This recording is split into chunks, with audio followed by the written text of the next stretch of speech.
저희 지역에서 멀지 않은 곳에 인삼으로 유명한 금산이 있지 않습니까?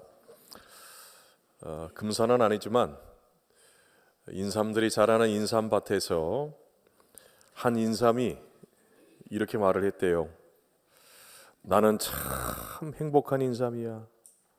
나는 정말 행복한 인삼이야. 그렇게 이야기를 했어요. 그런데 나중에 알고 보니까 그 인삼이 아니고 고구마였대요. 고구마. 그래서 그의 정체를 한 다른 인삼들이 너 인삼도 아닌 것이 왜 인삼 행세를 했느냐 막 그렇게 하면서 막 뭐라 하고 그랬어요. 그러면서 이제 왕따를 시키고 너 이제 인삼 아니니까 너 이제 고구마니까 저리 가라고. 그때 이제 고구마가 인삼인 줄 알았던 이 고구마가 웃으면서 말을 했답니다. 진짜? 내가 인삼이 아니고 고구마였어? 그래? 그럼 난 이제부터 행복한 고구마야. 나 이제 행복한 고구마야. 그렇게 얘기했다라는 거죠. 여러분, 인삼이든 고구마든 꼭 뭐가 되어야만 그게 행복이 아니라는 거예요. 그저 인삼이든 고구마든 지금 내가 이 행복을 느끼고 있는 그 자체가 더 중요하다라는 겁니다. 어느 유명한 여자 개그우먼이 어릴 적부터 친구들로부터 정말 못생겼다라는 그런 놀림을 많이 받고 자랐습니다. 못생긴 것도 참 억울하고 서러운데 못생겼다라는 놀림과 조롱까지 받으니까 정말 이 자존감이 바닥을 뚫었습니다. 심한 열등감에 괴로워하던 어느 날 문득 이런 생각을 하게 돼요. 세상에 진짜 무서운 것이 뭔가라는 것을 생각하게 됩니다. 그것은 못생겼다라는 것보다 못생겼다고 생각하는 그런 열등감이 더 무섭다라는 것을 깨닫게 된 겁니다. 다른 사람이 나를 어떻게 보든지 말든지 내가 내 자신을 어떻게 보느냐 하는 것이 더 중요한데 내가 내 자신을 하찮게 여기고 무가치하게 여기는 것, 그것이 더 고통스럽고 무서운 일이다라는 것을 알게 된 거죠. 그래서 그 순간부터 자신을 바라보는 그 생각, 사람들이 나를 어떻게 보든지 말든지 나를 바라보는 그 생각을 이렇게 바꾸어서 생각을 했습니다. 나는 못생긴 것이 아니고 독특하게 생긴 거다. 개성 있게 생긴 거다. 그렇게 생각을 했습니다. 그래서 아무리 친구들이 막 놀리고 그래도 열등감 때문에 더 이상 괴롭지 않았다라는 거죠. 그래서 때로는 친구들이 못생긴 얼굴을 보면서 이 우거지상 같은 얼굴을 하고 있네, 그렇게 얘기를 해도 그 말을 이렇게 돌려서 해석을 한 거죠. 여러분, 우거지상이 어떤 뜻인 줄 아십니까?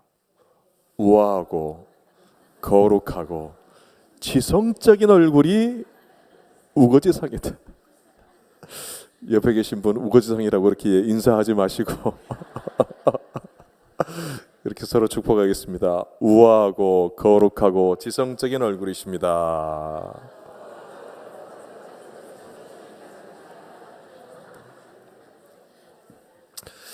우리가 올 한 해를 돌아보면서 하나님의 은혜에 감사하는 절기인 추수감사 주일 예배를 우리가 함께 드리고 있습니다. 우리 모두에게 지금 여기에서부터 행복을 맛보고 생생하게 체험하게 하시는 우리 하나님께서 여러분 한 사람을 얼마나 귀하게 여기고 소중하게 여기시고 정말 거룩하고 가치 있는 존재가 되게 하셨는지 몰라요. 여러분, 그 사실에 대해서 오늘 2절은 이렇게 말씀합니다. 함께 말씀을 읽습니다. 시작. 성령을 받은 자들은 이같이 말할지어다. 여호와께서 대적의 손에서 그를 속량하사. 오늘 성경은 구원받은 사람들로 하여금 여호와 하나님을 찬양하도록 독려합니다. 구원받은 모든 성도들에게 찬양과 함께 감사의 예배를 드릴 것을 권고하고 있죠. 그 찬양과 감사의 이유에 대해서 방금 읽은 이 2절은 우리 하나님께서 과거에 지난날에 우리에게 베푸시고 행하신 그 일들을 기억하면서 그 구원의 일들을 기억하면서 거듭 말하면서 고백하도록 그렇게 독려해요. 모든 인생들 가운데 고난과 고통과 공경과 슬픔이 있었는데 그 모든 인생의 어려움 가운데서 건져주시고 구원하신 그 일들을 기억하면서 감사하라는 거죠. 여러분, 이것은 1차적으로 과거의 이스라엘 백성들이 경험했던 출애굽과 또한 바벨론 포로에서 해방된 구체적인 그 역사를 배경으로 하고 있지만, 여러분, 그보다는 어떤 특정한 역사적인 사건에만 한정되어져 있는 게 아니에요. 어느 한 개인이 큰 어려움에 빠져가지고 가진 재산 다 잃어버리고 파산하게 되었거나, 억울한 일을 당해서 괴로움을 겪고 있거나, 마음의 상처로 큰 어려움을 겪고 있거나, 육신의 중한 질병으로 고통을 겪는 가운데 죽을 위기 가운데 있을 때 그 어려움에서 구원받은 그 모든 일을 총체적으로 포함하고 있는 일이 바로 속량이라는 단어입니다. 그래서 이러한 구원의 경험을 속량이라는 단어로 함축해서 표현을 하고 있는데, 여러분, 이 속량이라고 하는 것은요, 대신 값을 치르는 대속의 개념이에요. 죄로 인한 고통과 그로부터 비롯된 모든 공경으로부터 종로로 타던 사람이 져야 했을 그 모든 값, 그 모든 의무를 대신 지불해주고 배상해준다라는 것이 속량이라는 겁니다. 그렇기 때문에 죄의 종, 고통의 종이었던 상태에서 건져주셔서 자유를 얻게 하고, 더 이상 종이라고 하는 낮은 신분과 무가치한 그런 삶이 아니라 하나님의 백성이면서 하나님의 자녀인 존귀한 신분을 얻게 하고 가치 있는 삶을 누리게 한 것, 그 은혜를 표현한 것이 바로 속량이라는 겁니다. 바로 이러한 구원, 곧 대속의 은혜를 가장 잘 보여주신 분이 모든 사람들을 대신해서 십자가에 못 박혀 죽으심으로 대속하신 예수님이에요. 그를 믿는 모든 사람들에게 놀라운 변화를 주신 우리의 대속자, 우리의 속량자, 우리의 구원자이신 예수님입니다. 그리고 이에 대해서 에베소서 5장 8절은 이렇게 말씀하죠. 함께 읽습니다. 시작. 너희가 전에는 어둠이더니 이제는 주 안에서 빛이라. 또 베드로전서 2장 10절에서도 이런 말씀을 하십니다. 함께 읽겠습니다. 시작. 이제는 하나님의 백성이요 전에는 긍휼을 얻지 못하였더니 이제는 긍휼을 얻은 자니라 말이에요. 하나님의 사랑을 받는 그 자리에서 멀리 있었던, 긍휼을 얻지 못하던 어둠의 자리 가운데서 생명의 빛이 되시는 주 안에서 빛의 자녀가 되고 하나님의 백성이 되는 그 놀라운 신분의 변화가 일어나게 되었다는 거죠. 그렇기 때문에 이렇게 예수님을 통해 주신 구원의 은혜를 받은 모든 사람들이 그 구원의 은혜를 기억하고 생각할 때에 감사하지 않을 수 없는 겁니다. 이러한 삶의 놀라운 변화를 가져오는 능력이 있는 감사에는요, 두 가지 마음이 결합되어 있어요. 하나는 고마워하는 마음입니다. 여러분, 이 고마워하는 마음은요, 감정적으로 기분이 좋고 좋은 일이 있을 때에만 고마움을 표현하는 그런 마음이 아니에요. 항상 감사하는 자세와 태도가 고마워하는 마음 가운데 있습니다. 여러분, 왜냐하면 상황에 따라서 기복이 심한 감정과 상관이 없이 뚜렷한 원인과 이유를 알 수 없는 상태에서 가격이 달라지는 시장의 변동성과 상관이 없이 위대한 하나님의 사랑으로 변화된 고귀한 신분을 가진 이 존재라고 하는 것은요, 여러분, 변치 않습니다. 변함이 없어요. 하나님의 놀라운 구원의 은혜와 사랑을 받고 새로운 피조물로 변화된 우리 모든 성도들의 존재의 그 고귀한 가치는 여러분 결코 훼손되는 게 아니라는 거예요. 그렇기 때문에 데살로니가전서 5장 16절 18절에서는 우리 모두에게 이렇게 말씀하지 않습니까? 함께 읽습니다. 시작. 항상 기뻐하라, 쉬지 말고 기도하라, 범사에 감사하라. 이것이 그리스도 예수 안에서 너를 향하신 하나님의 뜻이니라. 항상 기뻐하고 쉬지 말고 기도하고 범사에 감사할 수 있는 것은요, 변치 않는 위대한 하나님의 사랑을 받는 고귀한 존재라고 하는 변함없는, 절대 변치 아니하는, 그 무엇으로 훼손되지 아니하는 이 확고한 진리에 기초하고 있다는 거예요. 다음으로 소중하게 여기는 마음이 감사하는 마음이죠. 여러분, 이 마음은 하나님께서 나라고 하는 한 사람을 천하보다도 귀하게 여기셔서 하나밖에 없는 아들 예수님 보내셔서 구원하여 주셨음에 감사하는 마음입니다. 여러분, 우리는 누군가나 무엇을 소중하게 여기면은요, 그 존재의 가치가 높아지게 되죠. 시장에서 어떤 물건의 가치가 인정이 되게 되면 그 가격이 올라갑니다. 우리를 향한 하나님의 사랑도 마찬가지. 나 한 사람을 소중히 여기셔서 예수님을 통해서 우리를 향한 하나님의 사랑을 확증해 보여주셨는데요, 그로 인해서 그 사랑을 받은 성도들에게는 이 세상 그 무엇으로도 값을 매길 수 없는 위대한 가치가 여러분 한 사람 한 사람에게 있다라는 거예요. 스티븐 코비의 오늘 내 인생 최고의 날에 보면은요, 아주 재미있는 이야기 한 토막이 있어요.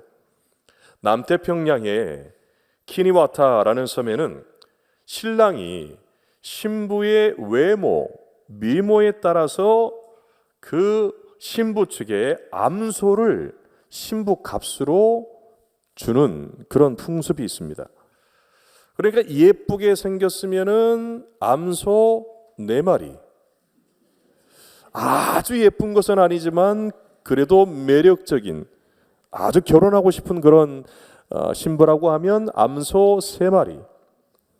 별로 마음에는 안 들어요. 그런데 같이 살아야 돼. 어쩔 수 없이 살아야 돼. 그러면 주긴 줘야 돼요. 암소 1마리. 그렇게 신부값으로 준다라는 거죠. 그래서 시집온 이 여자들이 남편에게서 암소를 몇 마리 받았느냐에 따라서 자존감이 올라가기도 하고 열등감이 있기도 하고 그러는데, 어떤 사람은 암소 4마리, 넌 몇 마리야? 나 3마리. 1마리 받은 사람은 아무 말도 못해. 이 암소를 몇 마리 받았느냐에 따라서 자신의 가치가 올라가기도 하고 떨어지기도 하더라는 거죠. 그런데 여러분, 그 섬에 자니 링고라고 하는 한 청년이 누가 봐도 너무나도 평범하고 초라하고 볼품이 없는 정말 못생긴 한 여성을 진심을 다해서 사랑을 합니다. 보통은 그러면 1마리 정도 줘야 되는데, 놀랍게도 그 여인과 결혼할 때 이 자니 링고가 암소 몇 마리를 주었느냐? 8마리를 줬어요. 그래서 이웃 사람들이 비웃고 조롱합니다. 아니, 암소 1마리 줘도 말까한 그런 여인인데 어떻게 3마리, 4마리도 아니고 8마리나 줄 수 있느냐, 그렇게 비웃었습니다.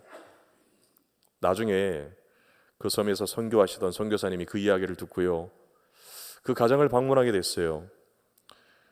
듣기로는 정말 초라하고 볼품이 없고 못생긴 외모를 가지고 있을 것이라고 생각했던 그 집의 그 여인, 그 자니 링고의 그 아내, 그렇게 생각을 하고 갔는데 딱 만났는데요, 아주 기품이 있고 아름다운 여성이 되어 있더라는 거예요. 그때 남편 링고가 그 선교사님에게 조용히 얘기했어요. 자기 아내 들으면 안 되니까 조용히 이렇게 얘기해. 선교사님, 사실은요, 저도 제 아내가 그렇게 예쁘지 않다라는 거 알고 있어요. 하지만 제 아내를 누구보다도 당당하게 살고 싶게 주고 싶어가지고 암소 8마리 준 거예요.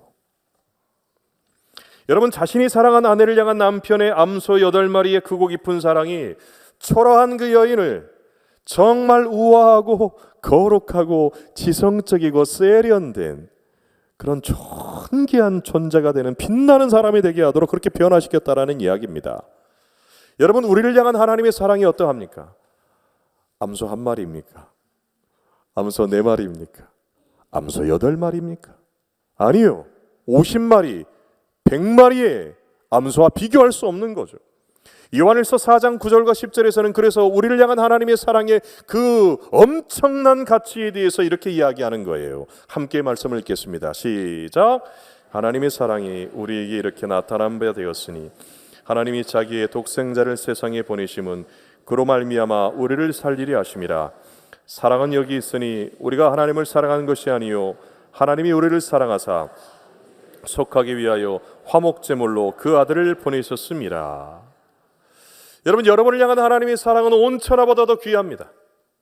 온 우주를 줘도 바꾸지 않을 예수 그리스도, 하나밖에 없는 독생자 예수 그리스도께를 여러분에게 주시면서까지 아들 예수님을 아까워하지 아니하시는 그 하나님의 사랑이라고 하는 거예요. 여러분, 그만큼 여러분은 소중합니다. 여러분은 귀합니다. 위대한 가치를 가지고 있다라는 거죠. 그렇기 때문에 이런 사랑을 받은 존재가 나라면, 이런 은혜를 받은 사람이 나라면 그 하나님의 구원의 은혜를 생각할 때 여러분 감사하지 않을 수 없는 거죠. 찬송하지 않을 수가 없고 우리 하나님 앞에 모든 영광을 올려드리지 않을 수 없는 줄로 믿습니다. 다음으로 3절 말씀인데요, 동서남북 각 지방에서부터 모으셨도다 말씀이에요. 하나님께서 구원의 은혜를 베푸신 백성들을 동서남북 사방에서 불러 모으시는 그런 사랑의 수고를 하셨다라는 겁니다. 그것 생각하면서 감사 찬양하는 겁니다. 과거 이스라엘 백성들을 애굽의 종에서 건져내셔서 구원하시고 암탉이 자기 새끼를 모으듯이 품에 모으셨습니다. 멸망해서 사방으로 흩어졌던, 그래서 고통 가운데 있었던 이스라엘 백성들을 사방에서 동서남북에서 다시 이스라엘 예루살렘으로 모아주셨습니다. 그와 같은 구원의 은혜와 사랑을 베풀어 주시기 위해서 예수님께서 이 땅에 오셔서 잃은 양 한 마리 찾기 위해서 온 산과 들을 헤매시고, 잃은 동전 하나를 찾기 위해서 등불을 켜고 집안 구석구석을 찾으시고 모으시고 인도하시는 수고를 감당하셨습니다. 광야와 같은 인생길에서 방황하면서 어디로 가야 할지, 무엇을 해야 할지, 어떻게 살아야 될지 막막해서 피곤해서 지쳐있는 가운데 정말 쓰러져 있을 때 잃은 양을 찾으시는 목자의 음성을 듣고 근심 중에 부르짖을 때 그 모든 고통에서 건져주셔서 바르고 그렇고 풍성한 길로 인도해 주셨습니다. 저희 교회에 우리 이북에서 피난 오신 은퇴 장로님이 계세요. 전쟁으로 고향을 떠나서 이 전주 우리 전북 지역에 정착해서 이제 사시기까지 정말 때마다 순간마다 하나님께서 주신 그 기적 같은 은혜가 놀라웠다라는 겁니다. 천막에서 어려운 생활을 하는 가운데 학교 갈 엄두를 두지 못하셨대요. 그런데 하나님께서 우연히 만난 한 사람 통해 가지고 높은 보수를 받고 일하게 하시고 그 돈 모아 가지고 여러분 학교에 갈 수 있었고요. 또 함께 어렵게 공부하는 가운데 공부하던 중에 한 친구가 교회를 다닌다라는 말을 듣고요, 그 친구에게 나도 너가 다니는 교회 같이 가고 싶다, 그렇게 하셔가지고 교회를 다니기 시작하셔서 사회에서는 학교에 교장 선생님까지 하시는 복을 누리시고, 또 교회에서는 장로로서 사랑과 존경을 받으시는 가운데 평생을 하나님을 섬기는 그런 예비하는 그런 기쁨을 누려오실 수 있다라는 그런 고백을 하셨습니다. 여러분, 이 모든 것, 구원하신 자신의 백성들을 끝까지 어떤 상황 가운데서도 지켜주시고 보호해주시고 붙들어주시고 인도해주셔서 암탉이 자기 새끼를 품에 안듯이 모으시는 하나님의 은혜가 아니고서는 여러분 설명할 수 없는 거죠. 우연히 만난 한 사람 아닙니다. 어쩌다가 만난 한 친구가 아니라는 거예요. 광야와 사막고도 같은 험한 인생길에서 방황하며 피곤하여 지쳐있는 근심 중에 있는 그 인생들을 그 고통 가운데서 건져주시고 선하고 의로운 길로 인도하시는, 보이지 아니하시는 하나님의 손길이 우연히 만난 그 한 사람, 어쩌다 만난 그 친구의 그 뒤편에, 그 배후에 역사하고 계신 거죠. 우리는 그 하나님의 보이지 않는 손길이 잃은 양 한 마리처럼 방황하는 한 사람 한 사람에게 향해 있고 닿아 있음을 믿으면서 지난 주일 블레싱데이 전도 축제 시간을 가졌습니다. 1부에도 참 많이 오셨는데 2부에 많은 성도들과 함께 초청한 나의 오이코스 우리 VIP 분들을 모시고 정말 은혜로운 축제 예배를 저렇게 드렸죠. 정선희 집사님의 웃음이 있고 또 눈물이 있는 감동적인 간증을 함께 들으면서 함께 웃고 함께 우는 은혜의 시간도 나누고, 정말 하나님의 그 축복과 사랑이 우리 모두 가운데 부어주고 있다는 것을 우리는 예배를 통해서 확인할 수가 있었습니다. 특별히 블레싱데이를 위한 특별 새벽 기도회로 우리가 함께 기도하고, 또 지구별로 전도하는 가운데 정말 그 모든 사랑의 수고를 아끼지 않을 수 있었던 이유는 오늘 말씀처럼 흩어진 자들을 모으시는 하나님의 사랑의 열심이 우리에게 먼저 주어졌기 때문에 그렇습니다. 모든 것이 하나님의 은혜죠. 우리가 블레싱데이를 준비하면서 잃어버린 한 사람 한 사람이 차고 넘쳐서 기쁨이 가득한 천국잔치 축제 그 예배가 되기를 간절히 기도했는데요, 제가 이제 그 당일 아침에 예배를 준비하면서 아차 싶은 게 하나 있었어요. 왜 아차 싶었느냐? 좋은 날씨 달라고는 기도 못한 거예요. 그걸 깜빡했더라고. 일기예보를 보니까 그날 주일과 그 다음 날 월요일까지 비가 올 확률이요 90%였어요.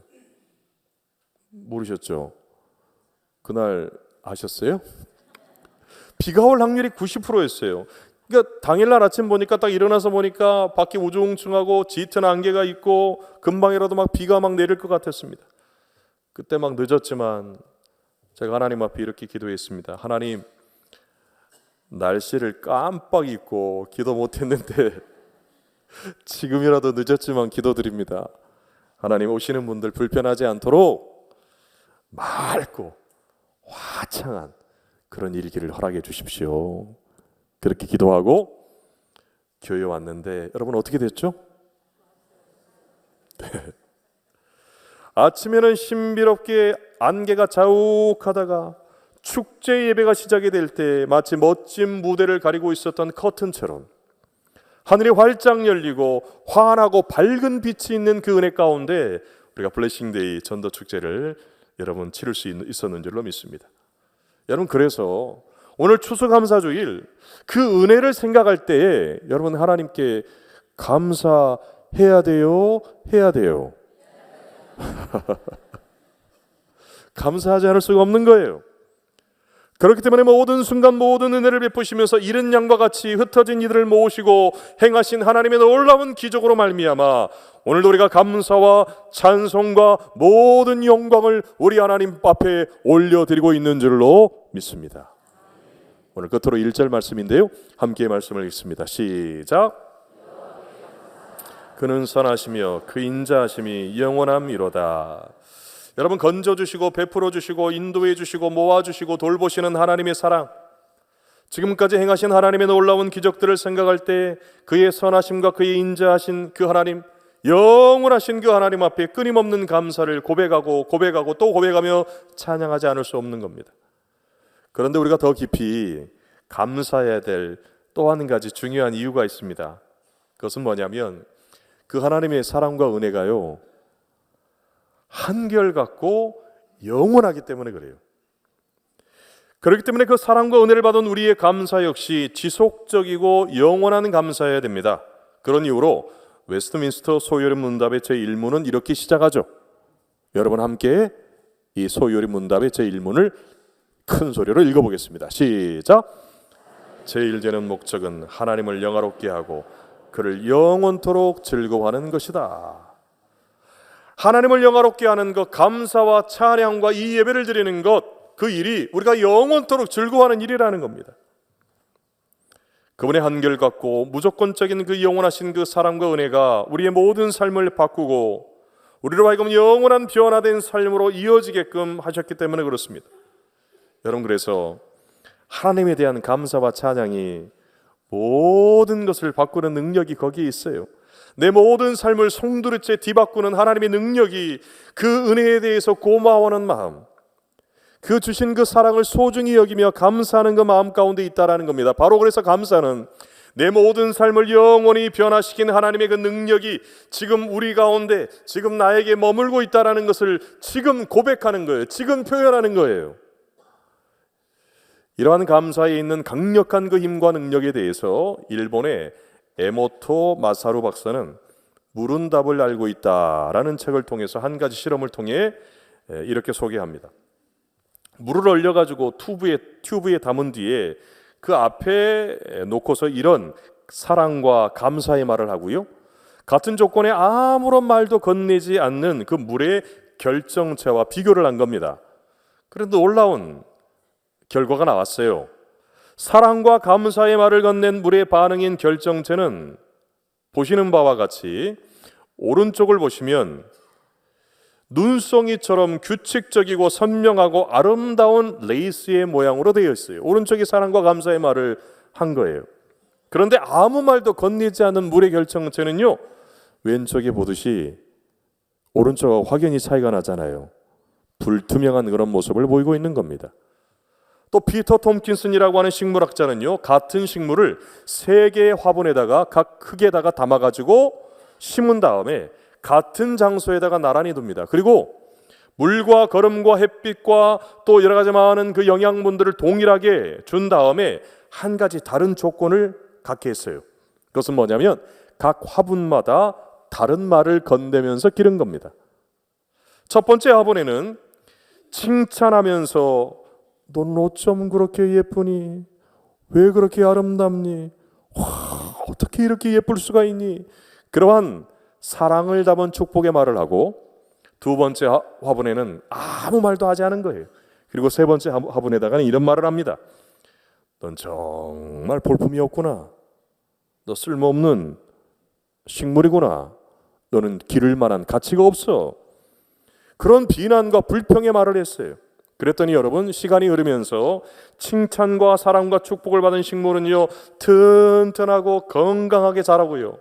또 아무 말도 건네지 않은 그런 화분의 식물은요, 그럭저럭 자라고요. 마지막 세 번째, 그런 비난과 불평의 말들, 부정적인 말들을 가한 그 화분은 어떻게 됐느냐? 비실비실거리면서 잘 자라지 못했다라는 거죠. 여러분, 이렇게 물이나 식물도 칭찬과 사랑과 축복과 감사의 말에 긍정적으로 반응을 하더라는 얘기입니다.